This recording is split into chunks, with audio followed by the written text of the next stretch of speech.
You're listening to the Heart Lessons podcast with me, Sarah Rieke. Real women, real stories, real faith. Hi everyone, I am so happy that you are here with me today. I'm excited that you are tuning into the Heart Lessons podcast, and I know you are in for a treat because today you're going to be hearing from my friend Molly Tilman. Molly and her husband faithfully serve in the children's ministry at their church, but they also have a huge heart for foster care. Today, Molly's going to talk about her experiences as a foster mom and all the ways she has grown from these experiences. She also shares openly about the hardest parts of this journey, including what it was like to give back their very first foster baby they cared for, and how she worked through the pain of realizing that they couldn't adequately meet the needs of another child they were caring for at a different time. And Molly's heart lesson is one I'm sure we all need to hear: less of me, more of Christ. Listen and be encouraged, and maybe, if the Lord leads, be brave enough to start your own journey in foster care.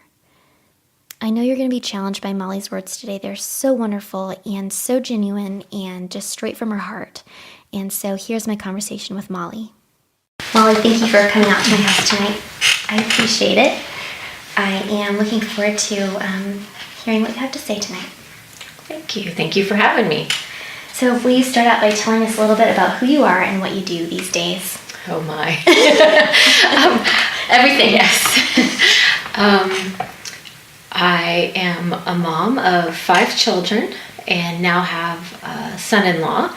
So I count him 2, 6.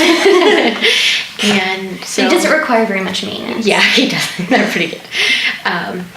And ranging in all ages, which makes life interesting sometimes, from one that's married down to 20 months old. So that's, I think, the all-consuming mom part. And then just with church, my husband Quentin is the youth pastor at our church, so I do love to do as much as I can with that and with the girls in our youth group and that kind of stuff. But sometimes with little ones, I don't always get to do as much as I'd like. And you do the children's ministry as well? Yes, help out in junior church with the little ones and that kind of stuff. So. And on top of serving the kids at our church, ranging from all ages, you and your husband have a passion for foster care. We do. Which I love and admire. And would you tell me a little bit about how that started? Sure. I had actually always said I would never do foster care. Oh, really? We have 2 biological daughters, an adopted son, and then there's kind of an age gap. And so we were like, I don't think our family's done, but we'll just adopt again. And I'd always said, there's no way that I could foster a child and have to give them back. I just can't do that. So we need to just adopt. And so we started out to do that. Elijah was 10, so we thought for a while that maybe our family was complete, and then it was just very clear God was saying, no, I want you to do some more children. So we were really looking to adopt, and so we had kind of started down that path, and we were actually doing classes and training with Bethany here locally to just adopt a child. And we thought we would adopt out of foster care, but the thought of doing foster care was very, very far from my mind. Not something I was interested in at all. But as we were doing the training, I think God just began to kind of nudge at my heart. And when you're doing this training, it's kind of the same for foster care and adopting, and then you can kind of split off and go which direction you feel you want to go. And so there's a lot about just the importance of nurturing and brain development and all these different things that you're learning about, because many of these kids, whether adopted or in foster care, have issues from being neglected, from abuse, certain parts of their brain. They can do brain scans. They haven't even developed. They're black because nobody loved and held on them. And as I began to do all the training and talk with the instructor and the other families there, God just was gently nudging, like, you could do this. It's not just, it's much bigger than just, I get a baby and then I give it back. Right. You have a job to do. You're helping this child, and it's huge. It's important. Who's going to do this, you know? And at first I just kept kind of pushing it down. And of course, in the back of your mind, you're worried about the other children. Like, even if I were to say yes, I don't think that the rest of my kids could handle this. This is really, really hard thing to ask them to do. How long ago was this? So you still had Bridget and Zoe were still home? Yes. Elijah was 10, Zoe was 13, and Bridget was 16. So yeah. So very aware and able to understand and hurt and help or not. And so I didn't want to force them into something that would cause great hurt or great harm. And so we finished up the adoption and the adoption classes with Bethany, and we even went to a couple adoption events hosted by different organizations. We're like, hey, here are the kids that need homes. And I would walk in and we would look at it's pictures, it's not actual kids. Yeah. So I'm like, I can't do that. I can't say no to the face of it. But it was just like nothing. God was not, touching our hearts. And there were so many kids in need. And I'm like, okay, what's going on here? And after one of those events, we got in the car and both Quentin and I were like, we need to foster. And it really surprised me. And I'll be honest, I was very scared, very scared. Again, I didn't know if I could handle loss. I didn't want to have to handle loss, but also I think God just began to put a burning desire in my heart to rescue these kids. And that's maybe a stupid way to say it, but I don't know how else to say. Like, it was almost like, if I don't do something to help these kids, I'm gonna die. It's like I have to do something. And so I think it was later that week, we ended up calling the Virginia Beach Department of Social Services, and they said, yeah, we actually have a class getting ready to start. And funny thing, they just switched to a new kind of training. So we had just done, it's called Pride Training with Bethany, and then we had to they're like, no, you have to do all our training. We did another big long, it was 6-8 weeks worth of training. But again, none of it was wasted. It's all very good. And then as soon as we finished the training, they switched back to Pride. We're like, hey, that's not fair. But I guess God knew we needed extra. And again, just through doing the training and all of that, God kind of narrowed our vision down to the babies. And we really just felt like we were supposed to kind of do 2 and under in fostering. And if it led to adoption, great.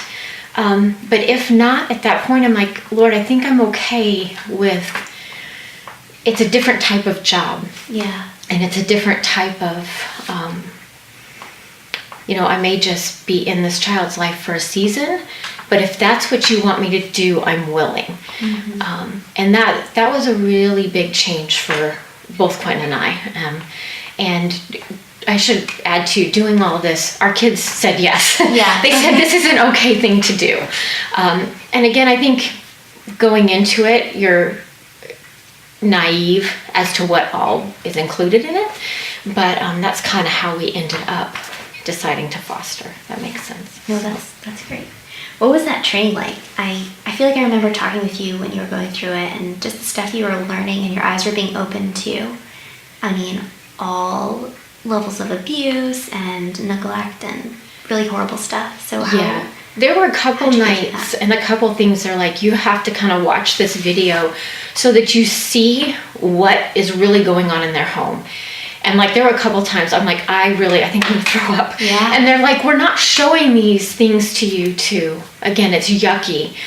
But if you don't understand what some of these kids are hearing, I think I'm kind of a sensitive to words person. Yeah. So like all of the verbal abuse and those types of things was just terrifying to me.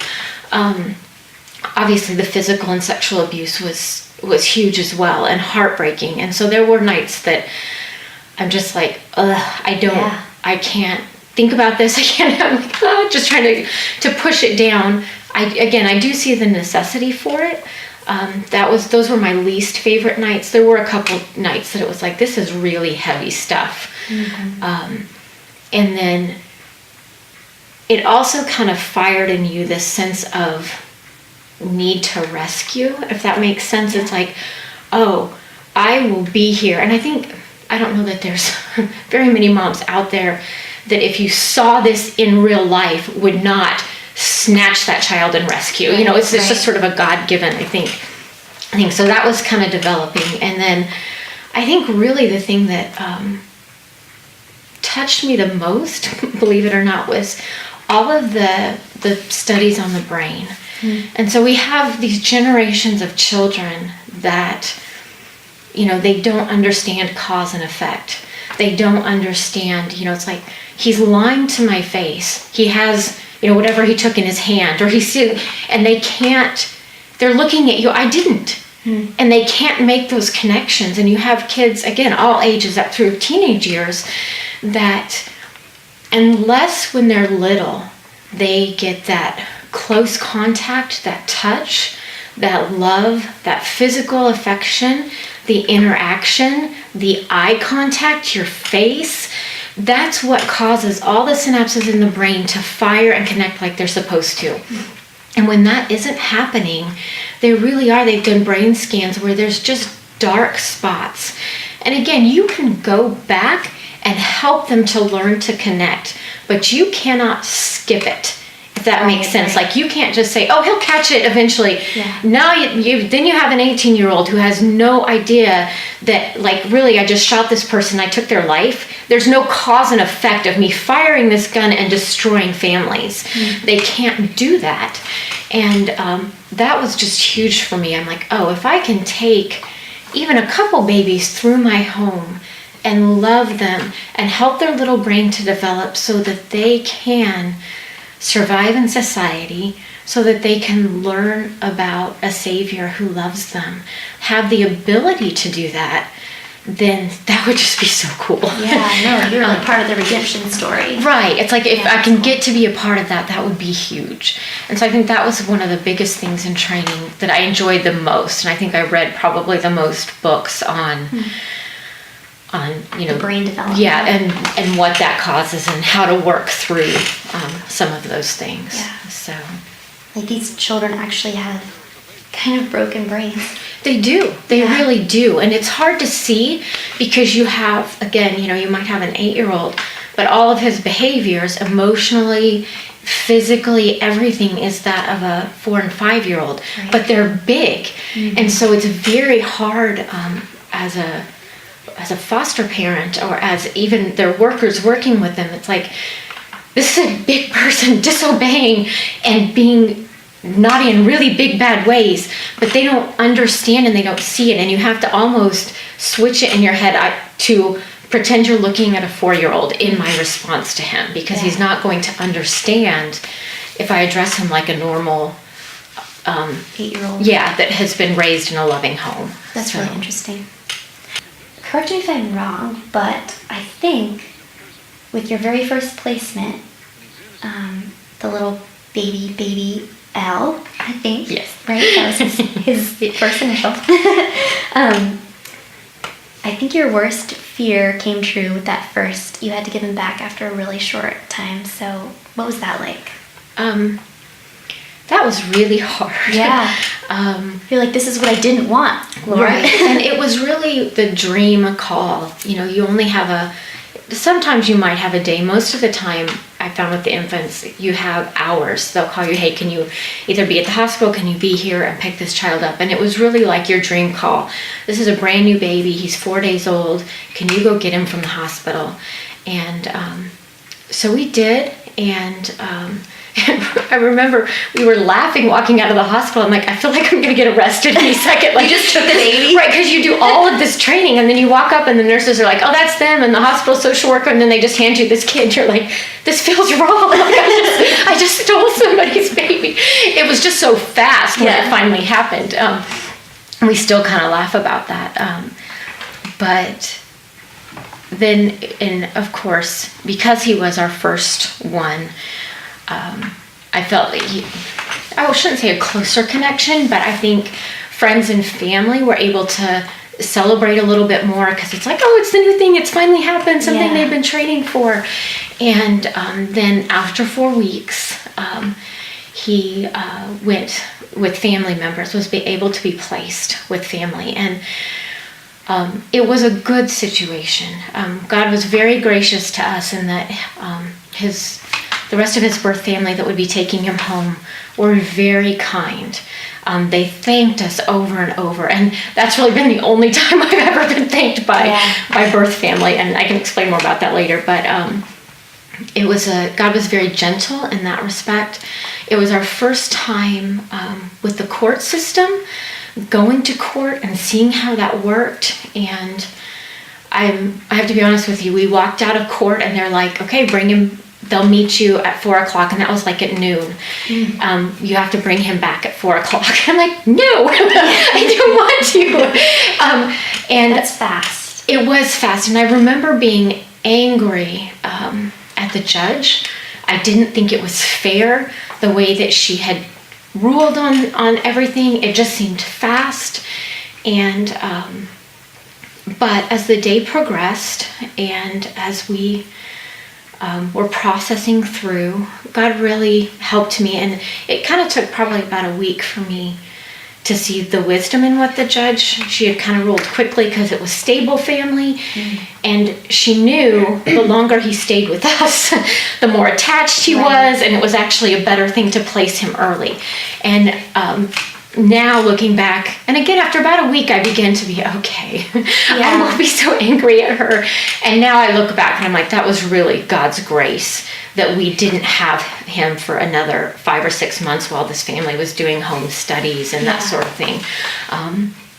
But I do know, we kind of have a joke in our family that Chick-fil-A cures many broken hearts. And I shouldn't say cure, but my sister, it'll lift your spirits. Right, we got home, and all of us, all the kids were all we were sitting around the island, and I'll be honest with you, food hadn't even crossed my mind as to what we're eating for dinner. I just had to drop off this baby and cry all the way home, and my sister walked in the door with Chick-fil-A for everybody. And it really, something so small was so sweet, and it really, it just helped so much. I didn't realize I was starving,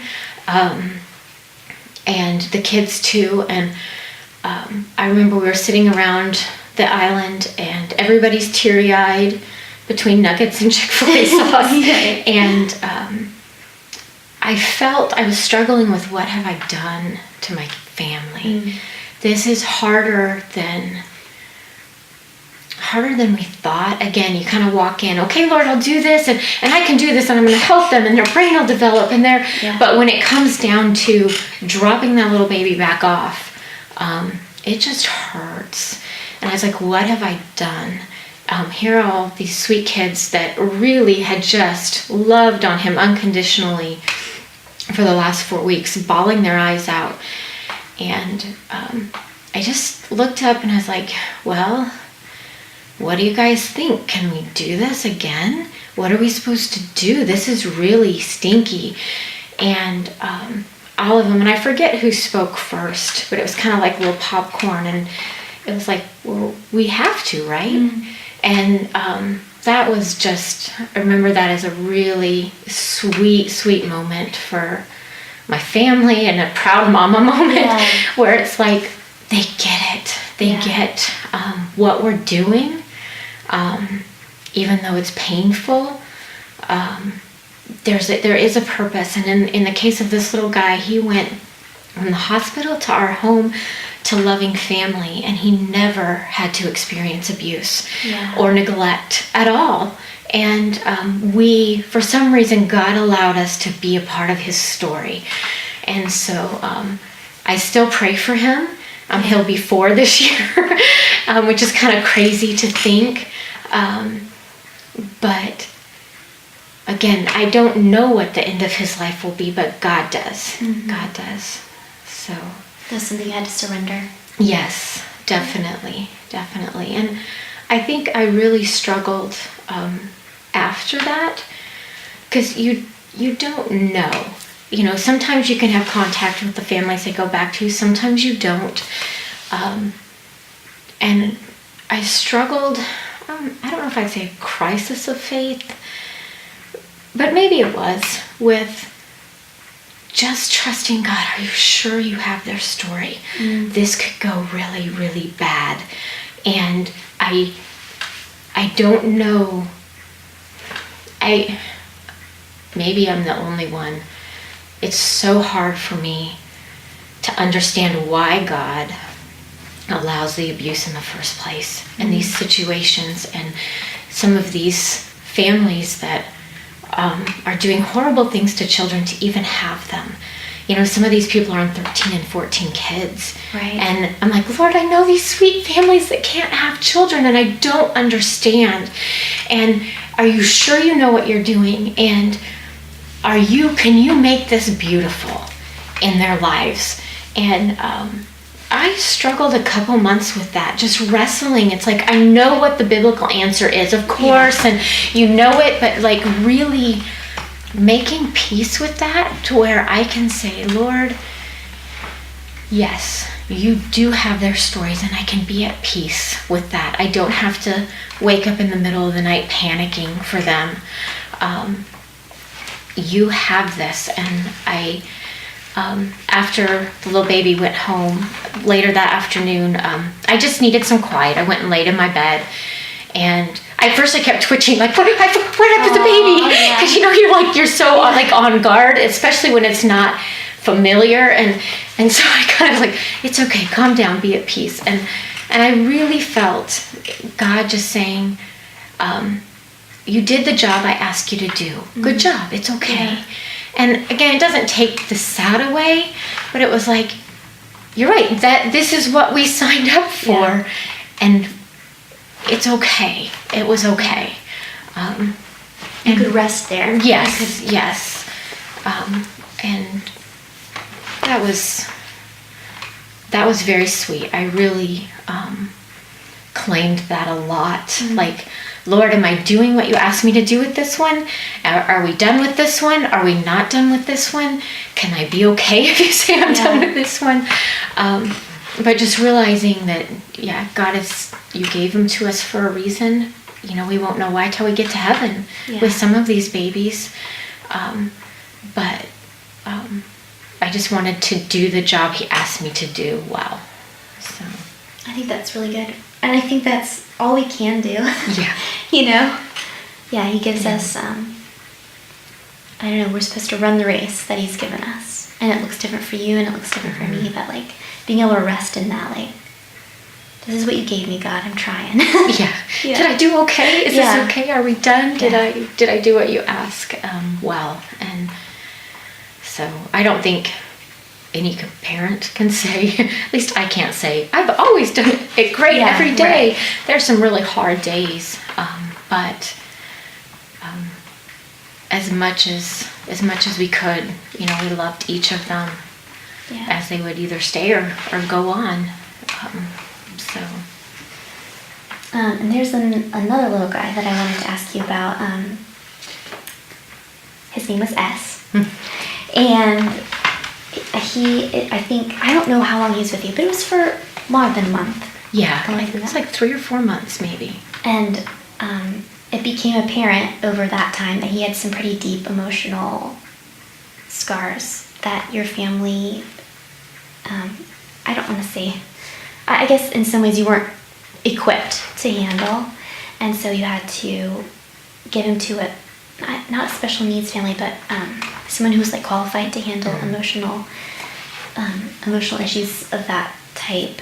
So what did that feel like, having to say, like, you can't meet his needs? Was that, I mean, I feel like that would feel like another part of, like, God, did I do what you asked me? And this is like another level of that, like admitting your not shortcomings, admitting your limits. Your limits. It was very, very, very hard. And I'm going to back up a second. Before we had even started the adoption, I think we were at a soccer game for a niece or nephew, sitting around talking. And there was another grandma there, had brought a kid. And I later found out that was the only time she'd ever gone. She was there, and we were talking about fostering versus, adoption, and somehow the topic of conversation was like, a lot of these kids that are adopted end up being placed back in care and then adopted again. And I just, in my arrogance and ignorance, said, well, I could never do that. Mm-hmm. I would never do that. God will equip you to do who he sent, to be able to help the children he sends to you. And I just don't think that, that's not okay. Then these kids have all these families and all these scars. That's not okay.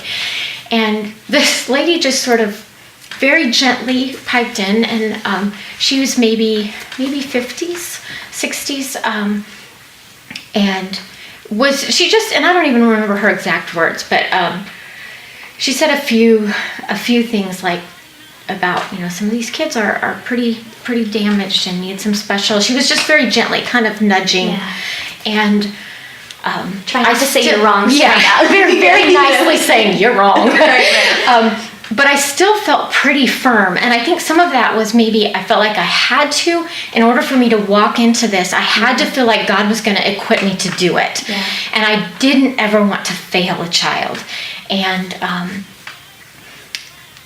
when we had to come to the decision that this was not working with baby S, it was heartbreaking for me. I spent many days crying. I felt I had failed him. Yeah. I felt like, Lord, when we took the call and we said, yeah, we'll take him, did I not pray enough? Did I sin? What happened here? Because I have let this little boy down. What have I done? And I felt so inadequate. I felt, again, just like, put the big F on my shirt, I'm a failure. Yeah. And I have to say, his worker and all of these women that I was connected with at Child Protective Services were so kind to me. And a couple of times I would be trying to explain something about his behavior or something, so we were trying to figure out where he could be placed, and I would just burst into tears. And they're like, it's okay, you're doing the right thing, it's okay. And I thought, for sure, they're never going to place another baby with me, nobody else has ever done this. And come to find out, it does happen frequently, and it's not from the families that I know. And from our family, it wasn't that we didn't love him. Yeah. But there's so many relationships at play. Each one of my children with this child, and us with this child, and the other children. At that point, we had my son, who we just finished his adoption this last week. So, and he was 2.5 at that point, and so it was just affecting everybody in a negative. And so we really felt like we did what God asked us to do. But it was very hard. And I think one of the biggest things God taught me, just reminded me that it's not about me. It's about this child. And again, did you do what I asked you to do while you had him? And I just had to say, Lord, I think we did. Yeah. We did the very best that we could. The furthest thing from our mind and heart was to ever be another failure or somebody that didn't love or couldn't handle this child. But it was humbling, and it was just again, we're not a magic fix. No family is. The Lord has to help these children, and you can love and do what you can, but again, you're responsible for all the other children in your home too. But it was a lot of me just wrestling those thoughts over and over and over again through my mind. One day I would be okay, the next day not so much. It's a process. It is a process, and I think that has been the hardest one for me. It's just because I felt like, surely, and again, can God equip us? Absolutely. But I think it's maybe kind of along the lines, can he heal? Absolutely. Does he always? Sometimes he doesn't. And so I think God said, no, I don't want you to finish his story.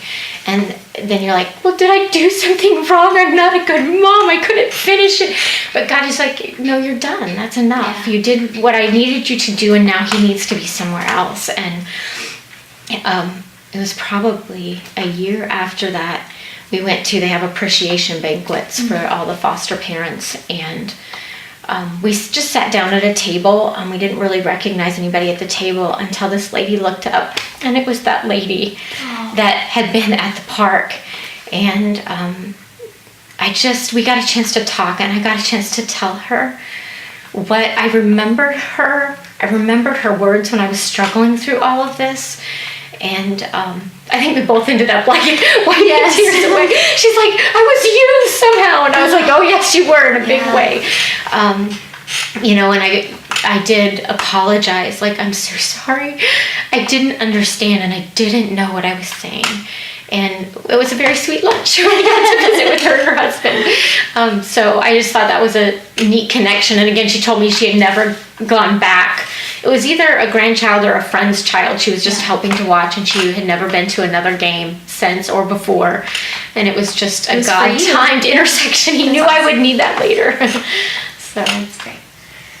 I feel like, I've struggled with moments like that too. I just remember that first day we got Evie's diagnosis, and I was sitting on the couch, crying to my mother-in-law, Teresa. I'm like, did we do something wrong? Were we not supposed to have another baby? And she just said, we don't know what's going to happen. We just kind of keep going with life. And not aimlessly, obviously, we do everything with prayer, but I think sometimes when we walk through something hard, we think we did something wrong. And sometimes God just needs us to walk through something hard. And that's unfortunate for us. But in the end, it makes us understand people better, makes us more compassionate. I mean, you know how much you've grown from that experience. I know how much I've grown from mine. It's just, I don't know. It's just life. And I think God really just, one of the biggest lessons I think we've learned through a lot of this is, we say as a birth parent of your child, oh yeah, they're God's. But, they're mine. We got married, and this is just sort of what happens. Those are my kids. But when you are waiting to see if this child is going to stay with us, for our little guy that we just adopted, it's 3.5 years of back and forth and many, many court dates and all these things of not knowing, and God just saying, they're mine. All of your children are mine, and I have loaned them to you to build their story, to teach them about me, to love them. But it's all, it's not yours to form. It's like it just gave me a real. It helped me, I think, with some control issues over my children. With some of these things, it's like, oh, I am not this great person who's going to turn out these great, amazing children. It's like, Lord, I want to follow you and pour into them the best that I can. But they are yours, and you're a big God, and you have my birth children's story as much as you have each one of these adopted children's story. And you are the only one that can make some of these ugly stories beautiful. And it just helped me to what's my job and what's God's job. Relax. This is not on you. You are not that great. It's like God has to do these things, and I just pray that again, I want to be used well during the time that I get to build their story. Yeah. If that makes sense. No, that's great. So how does it feel after 3.5 years that this little guy is going to be yours? It's kind of a surreal feeling. God helped me pretty early on. Again, the first few, because our very first experience in court, they took my baby away. And then the next few, like, we get up to court and I'm like, I think I'm going to throw up. Like, I don't feel good. I'm like, I think I'm sweating to death. And you realize, like, what a huge legal machine this is. And there you are, totally powerless. And again, the CPS and these workers and these lawyers love these kids. I know that there are flaws to some of the system and some of the way things work, but they're there fighting for the children, but you can't say anything unless you're called. Right. You're just sort of there witnessing this, what is going to happen to this child. And so probably after about the third court date, I kind of threw my hands up and I'm like, okay, Lord, I can't do this every 3 or 4, 6 weeks, however, depending on when they push them out. I have got to let you handle this, and I cannot live every day up and down. Is he going home? Is he not? Every time I look at his little sweet cheeks, and his little lips when he's sleeping, is he going to be mine? You can't live there. Yeah. And God really did help us as a family to just, you love, and again, you pray, like, Lord, we would love for this to happen, but we want you to do the best for him. And I remember many nights praying over him that God would just protect him and give him the story that he wanted him to have. And if we can be a part of it, I would love that. Yeah. But if not, put my family back together, please. Like, help us if not. And after that, it really was, some of the court dates were easier. I didn't stress as much. They're always very sad. Any of the visitations with family and the court dates, it's heart-wrenchingly sad. You want nothing better than for these birth parents to be able to do what is needed, the plans that are laid out before them, so that they can have their children back. And sometimes that happens. A lot of times it doesn't. Yeah. And again, you want the child to be safe. And so there's that part pulling. But there is, I was, I think, really surprised by how many other relationships I touched and I was affected by them. They were affected by me, because you think, oh, I'm just doing this kid. Yeah. No, you're doing his social worker, you're doing the supervisors, you're doing the visitation workers, you're doing all of his birth family, and that depends. It could be a mom, it could be a dad, it could be multiple siblings. It's just like, wow, the judges, the lawyers, it's just all their guardian ad litems, a CASA worker, if that gets involved. You're like, wow, this is a lot of people for one little person. So it's like all these relationships and things. And so you kind of you keep doing that. And each court date you hope that, maybe this will be the one where they'll help to begin to decide. Mm-hmm. And for him, Ian, it just kind of kept getting kicked down the road for various reasons. And so when it was finally, we went in, and it was kind of the deciding day. It could either go our way or it could not. And it really was one of those that it was 50-50. It really could have gone either way. You didn't know. We didn't know. And we knew that CPS was ruling, like they had presented, and not that they rule, but they were like, hey, he needs to stay with this family. Okay. But again, the judge doesn't have to do what they recommend. Mm-hmm. And so when the judge said, this is the only family he's ever known, for just his mental and well-being, he needs to stay where he is. And I remember, like, you can't jump, you can't shout, you can't, but I just grabbed Quentin's hand, and there was just this little squeeze, and it was just like, man. I can't breathe yet. And again, you don't want to jump up and down in excitement in front of family members and things that are crushed. And so you're kind of trying to contain it until you get outside. Right. So no one sees you. Yeah. Because you had him, he was 4 months old when you got him. And 4.5 months old, and he'll be 4 in June. Yeah, So it was a long process. It really was for him.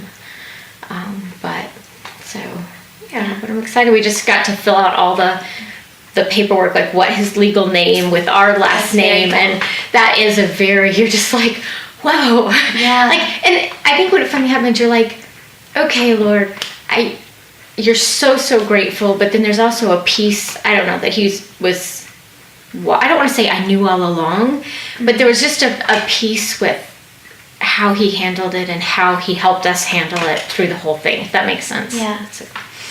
And currently you still have a little girl. We do. She's 20 months? Yes, 20 months. I don't know what I want to say. I know you can't share too much of the story. I wish I could. She's been such a joy and one of sweetheart. Very challenging, but a joy now. She really is a sweetheart. And it looks, we are well on the path to adoption. We just have to get bumped over to the adoption unit. And so once we're through that paperwork, I can, share her story a little bit more publicly.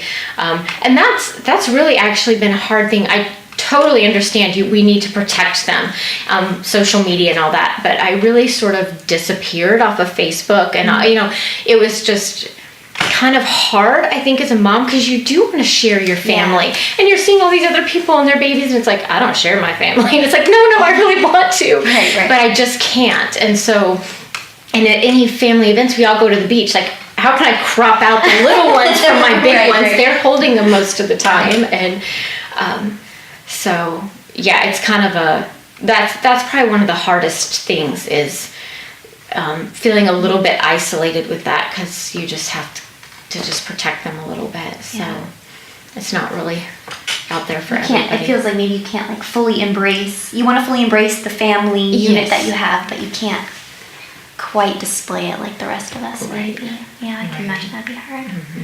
Well, she's a cutie. Well, I was talking to Quentin actually a couple weeks ago, your husband. You know his name, but I'm just saying for the people. And he said sometimes it feels difficult that maybe you don't have as much support as somebody who's bringing home a biological baby, because people know that the reason why you're getting a baby is because of the brokenness of the world, and maybe it's a little bit harder to embrace a baby coming to you for that reason instead of just the normal life, oh yay, a baby. So how can people better support a foster family and sort of I don't want to say get over the taboo, but what would you say to somebody who's like, I want to support you, but I don't know how, and I don't know what's appropriate. We don't know maybe what's overstepping a boundary as far as what can I ask about their story, or so what would you say to someone who wants to support your family or any foster family? I think some of it is when you have children coming and going, it's like, well, how many times do you want me to come by and say hooray? Right. It's like, this is the third or fourth time. It's just what they do.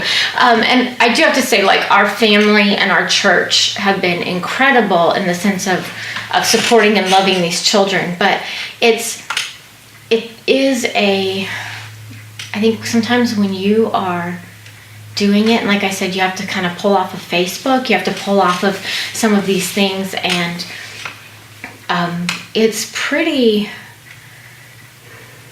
especially when the baby comes, or even an older child, you have only so many hours to get to the doctor. Mm-hmm. You have, and there's always a little bit of a scary, because you don't know anything about this child, and sometimes the workers know even less. Mm-hmm. Sometimes it's emergency situations. They don't get the whole story because the birth families aren't telling the whole story. So it takes time to get what's really going on here funneled down. And so you get a call, 3 hours later you have this child, and so again, I think at first I didn't, I don't need to treat this like I just had a baby. I didn't just have a baby. I'm perfectly healthy. But it stops your world. It stops our family's world. Dinner probably isn't happening that night. You're racing around because you may or may not have the appropriate size clothing for that child. You have to go get diapers. Sometimes it's like, I have some bottles, but we need new nipples and we need this. And if the child has any special needs, and again, if the child is older, the scariness of what they just went through, you're dealing with some of that and some trauma. Right. And in that first little bit, it just depends on the situation, how quickly you need to visit with the birth family, how quickly workers are coming to your house to try to get information from you. What did the doctor say? Like, you're on the phone a lot. And so and especially with new babies, you're just not sleeping very well on the first few nights. You just, again, until you get a better medical picture, sometimes you don't know. I'm like, has any damage been done to this child? And again, if they think there is, they're going straight to the hospital. But there can be hidden things that you don't know, and so every sound you're waking up. And so just in a practical sense, my sister is always, again, she'll either bring Chick-fil-A or Chick-fil-A gift cards. And helping my kids, the other ones were a little bit older, so they were really good about helping to pick up the slack. But I would say really, don't grow weary in well-doing. Even though this may be the 6th time somebody's done a child, it's still very real to their family, and this child is worth celebrating. Their life matters, and even if it's only for a couple weeks, the body of Christ intersected with them through you and through friends and through your church. And so if you can get them a meal or bring them a little outfit or a stuffed animal, or just the same as if you had a new baby. And I know I don't want to sound like weird about it, but it really is. And I think it's not it's not for me, it's not for, but it's for, again, we're celebrating that child, and then it says to the foster family, you're not alone. We know that this is a difficult thing you just went through, or this is it throws your family for a loop for a little bit as you settle down into any sort of routine. So I'd say probably the same as you would do for, somebody having a new baby. That this is a big deal. This is you need you need a few extra hands maybe. And it's hard. I feel selfish. because you're like, your family is choosing to do something hard. Our family, we've been called to this, but you're not, and I don't want to be like, okay, you have to do this, and you have to, if you don't feel called to, love on these children or love on them, I'm not trying to give a guilt trip like you should. But if someone's interested, this is what they can do. It's very easy to be like, that's just what they do. Isn't that, and it's great, and they're not poo-pooing it, but it's just, you don't realize that it's like, this is a huge, think about the first 3 weeks to 3 months of a new baby. Your world is a little crazy. You have no routine. The babies don't have a routine. You're trying to figure it all out. And it's like, well, we do that over and over again. It's like those hard 3 months we just kind of keep doing. And so it's hard, just emotionally and physically. So anything that just says, hey, we know you're there. We know you're there. And we know this child is there. So what about as far as, does it feel encouraging to you when people ask about the kids or anything about their story or how you're doing? Like, is that encouraging to you? Is it maybe a little bit stressful, or maybe because you can't share the details? Like, as far as conversations? Mostly it's encouraging. Okay. Just like if people ask you about your kids, you're like, oh, they're thinking about me. And we have, again, a great church. I'm very blessed to have family all around me. Pretty much all around the block, literally. One's a few miles away, but really. And so it's, for the most part, it's very encouraging. I don't know that I've had anybody really, really push for information that I didn't feel like I should give or something like that.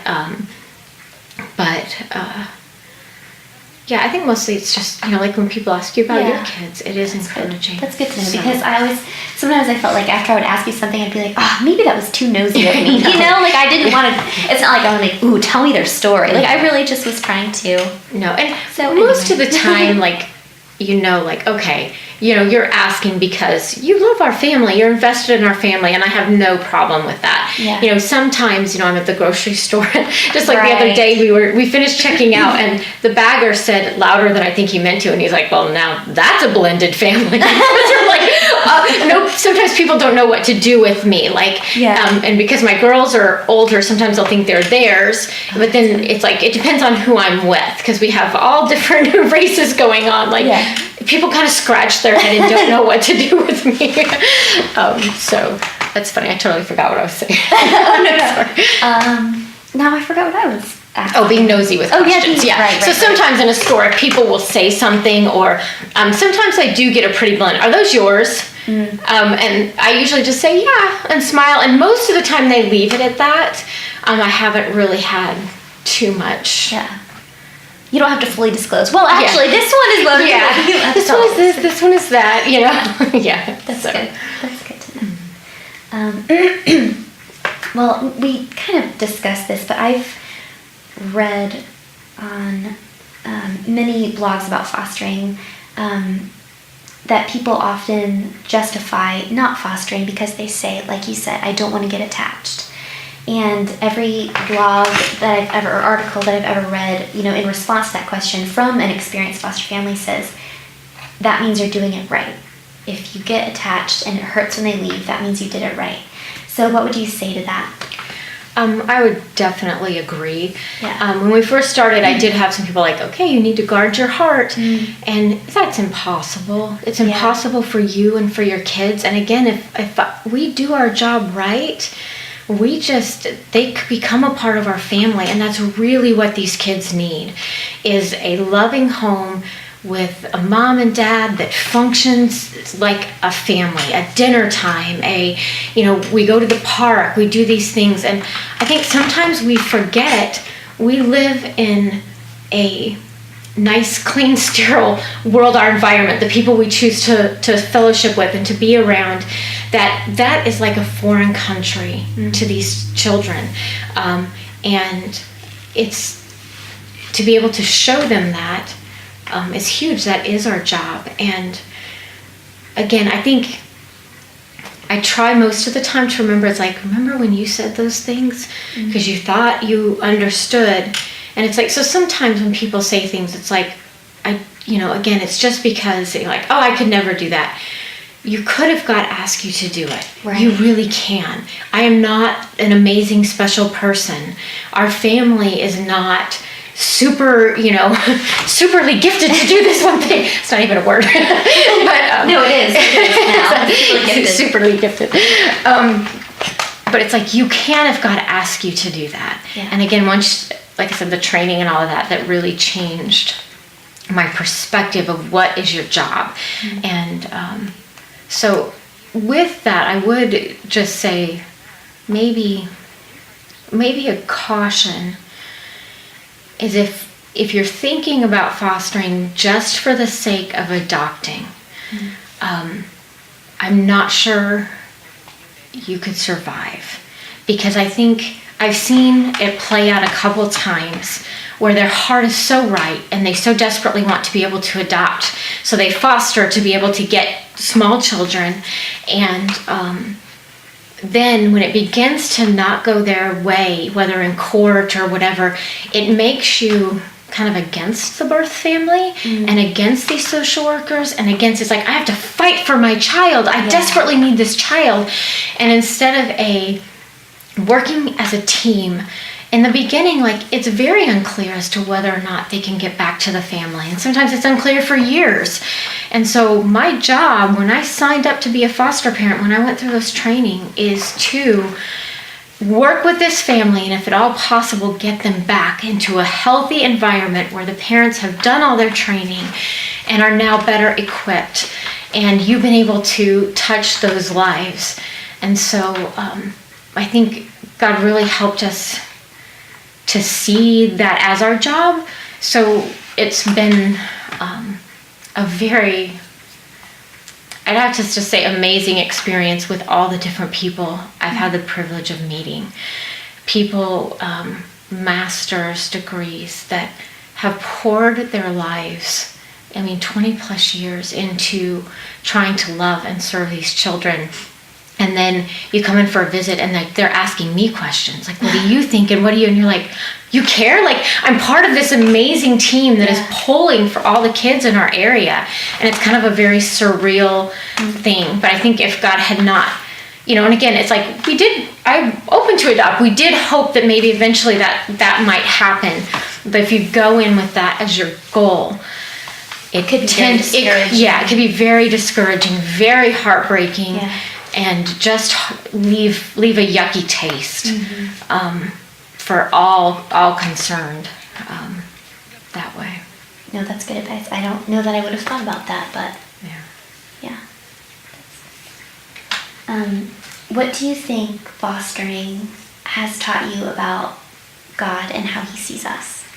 So much. Yeah, right. Where do I start? I think one of the biggest things is when we first adopted Elijah, our 14-year-old, when we first got him at 2.5, there is that little bit in the back of your mind and your heart, will I love him the same? I think so. I can't imagine not.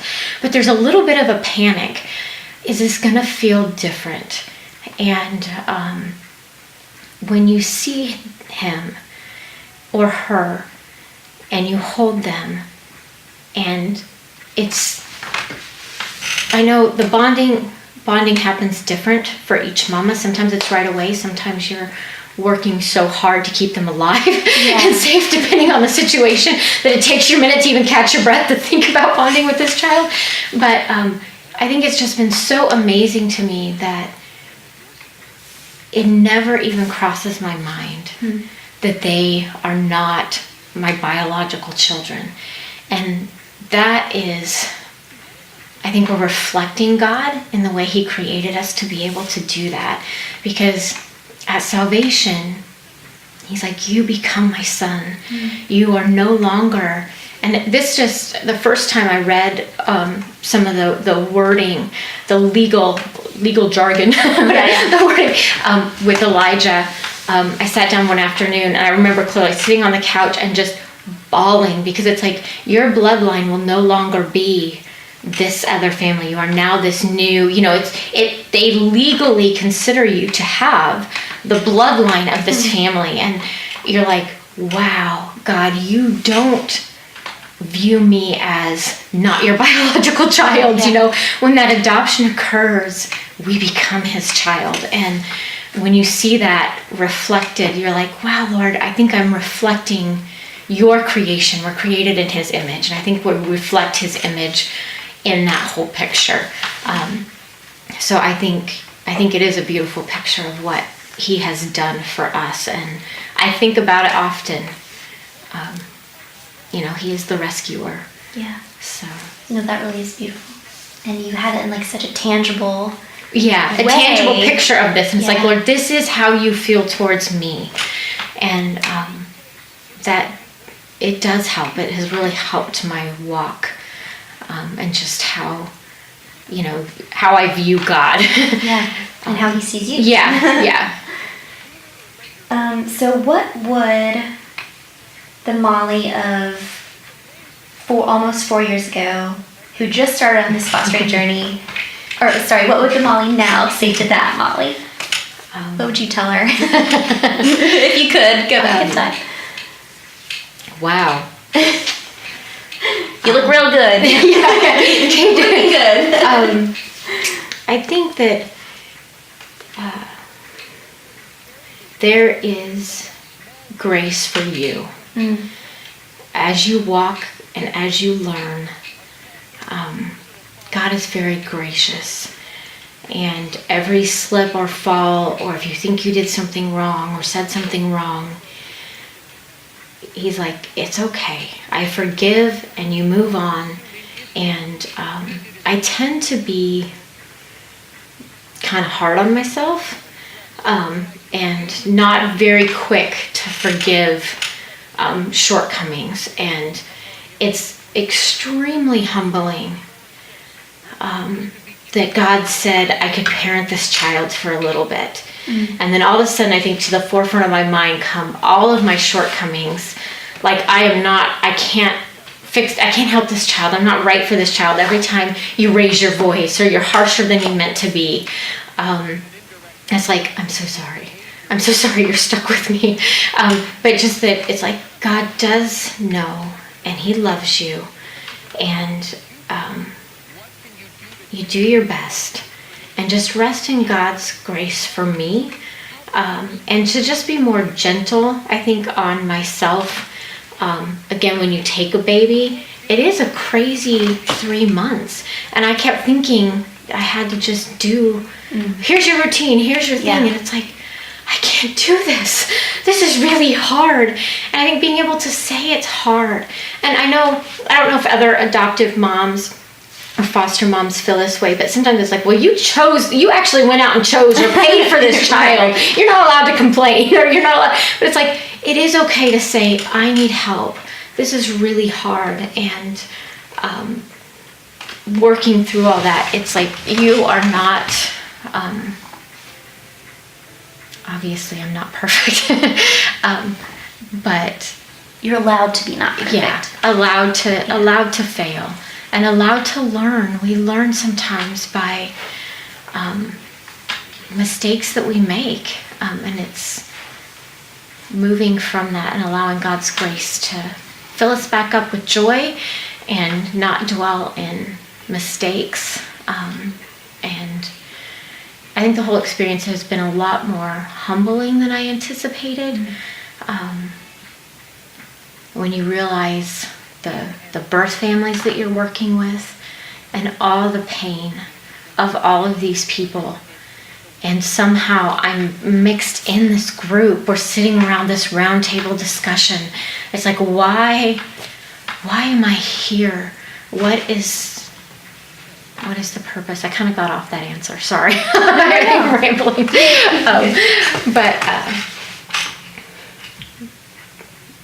Just God typically, I'm not saying he never moves fast, but it's a process, and I think sometimes I really want to be there now and make a decision. It's like, I want to be good at this. Okay. Yeah. And it's like, rats, I stink at this. It's like that perseverance to just keep going and keep growing, and be patient in the process. Yes, and be faithful. Yeah.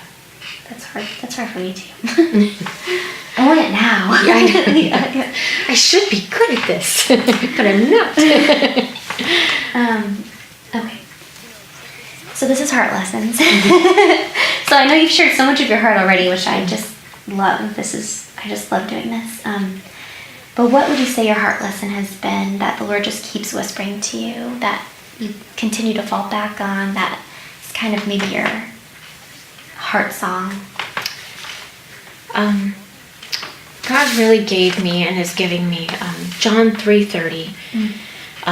He must become more important, but I must become less important. He must increase and I must decrease.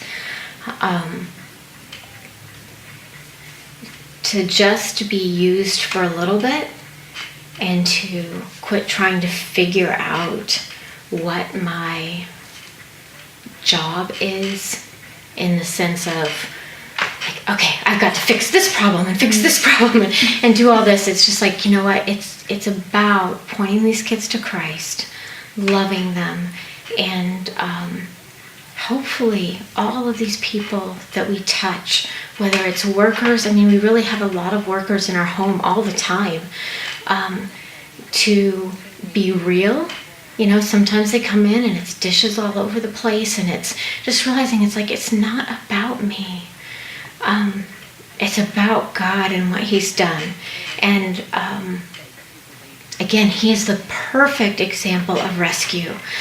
And if I can be a reflection of that to these people when they come into my home, when they watch me interact with these kids, that's how I want to finish or be remembered in this community for, if that makes sense. But it's not, as soon as it's like, oh, I could do this and add this and become these, is when I always open my mouth when I'm not supposed to, or do something I'm not supposed to. And it's really, I think, the biggest thing. And I even asked Quentin yesterday, we were driving back from Charlotte, and I asked him, well, what would you say? I know Sarah's going to ask me, what's a heart lesson? And he said the same thing.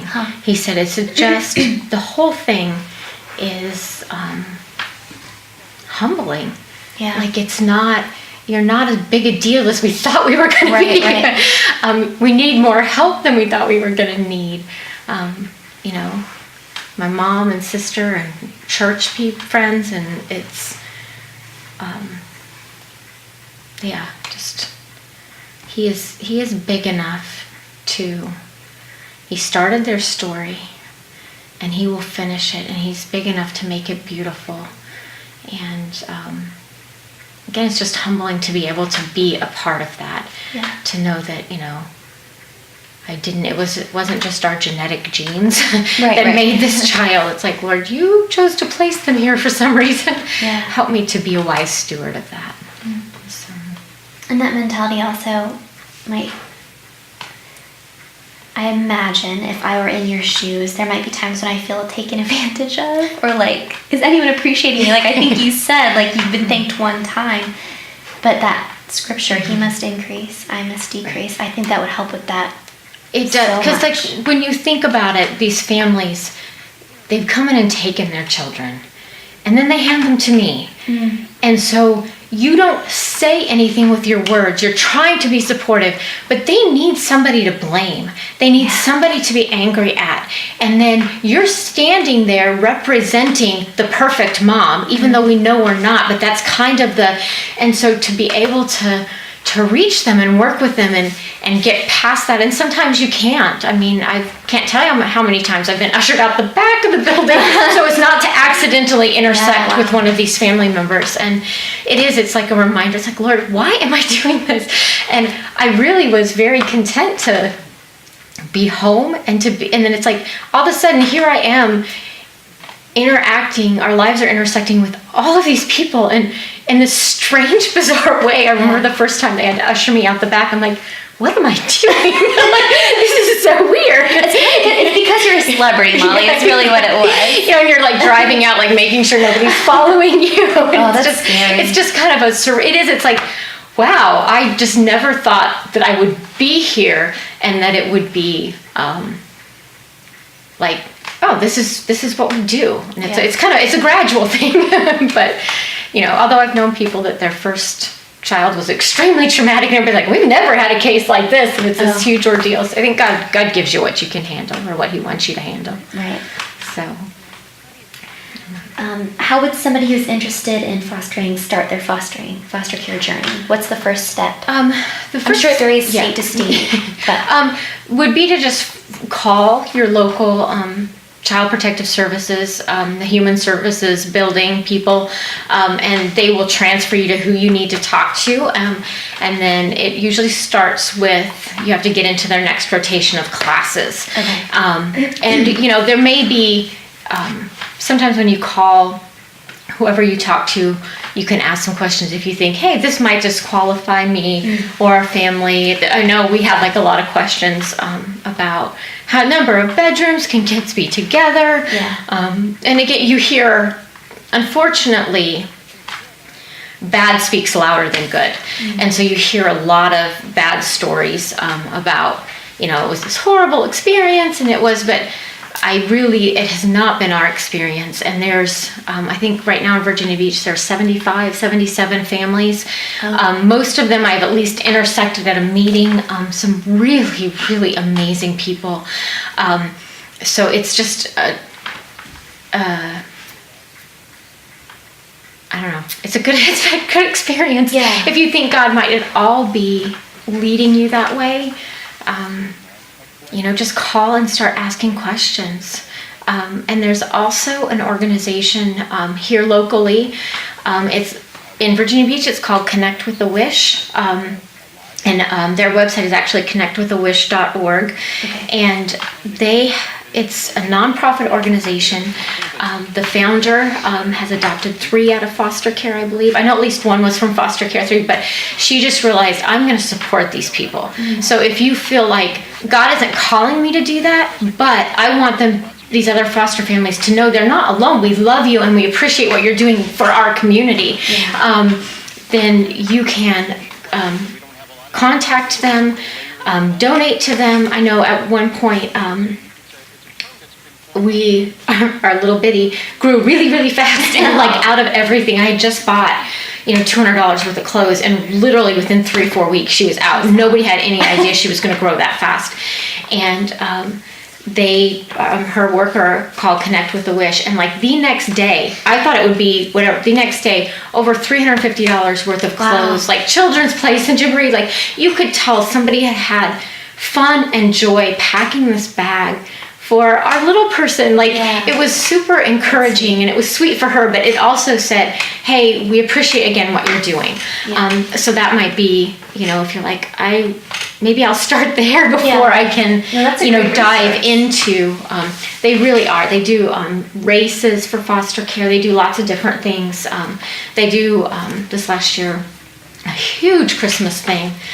So that all these kids are just loaded with presents. I almost felt guilty. I was like, wow. But it was very neat to have the community come together and just say, we support you even if we can't do it ourselves. Yeah, that's good. And what was that? Connectwithawish.org. Okay, well, I'll put it on my blog. Excuse me. So I'll put a link so people who are interested can go there, but that's awesome. Well, besides being a foster mom and having your own kids to take care of, you also have do you still have your Etsy shop? You're an awesome seamstress. We have to, I want people to be able to connect with you, and how can we find you? I do have my Etsy shop. It's theindustrialcottage.com. And it's also The Industrial Cottage on Instagram, and then the link to the shop's in there, however you want to get there. And I do baby slings and nursing covers, and some home stuff, some pillows and stuff. And that's kind of been, the slings are close to my heart just because all these itty bitties, again, swaddling them and touch and holding them. I packed all my babies like crazy. And so I do enjoy making those. And it's a little creative outlet if I can get everybody to nap at the same time. So recently I'm like, I'm too tired. There are 4 slings up there on my pick one of those. Like I just got a bunch of new fabrics, and I even just like put the picture of the fabric up because I'm like, it's gonna take me a minute to get them sewn. I'm coming. But I do enjoy that. So it's a fun little creative. Yeah, no, they're beautiful. Well, I know I had one. You made one for Micah, which I used all the time when he was an infant. So I love it, and I admire your sewing ability, among other things. But I can do a square or a rectangle. That's my variation: a square or a rectangle. Something with force. So many things are only squares and rectangles. You can do curtain panels and pillows and sheets and all sorts. They're just squares and rectangles. You just gotta be brave. Oh man! I tried a bib one time and I could not get the round. I'm like, forget it. It's gonna be a square bib. People only knew how many prototypes were in my trash. Right. We don't talk about those. We don't talk about those. That's true. Well, Molly, this has been so great. I appreciate you sharing your heart, and I know it's not, I don't know, maybe not easy to just open up like that, but I appreciate you doing it. And thank you. It meant a lot to me, and I know it's gonna mean something to a listener as well. So thank you. You're welcome. Thanks for having me. I am so thankful Molly was willing to share her story today. Something about being a part of a child's redemption story rings so loudly in my heart.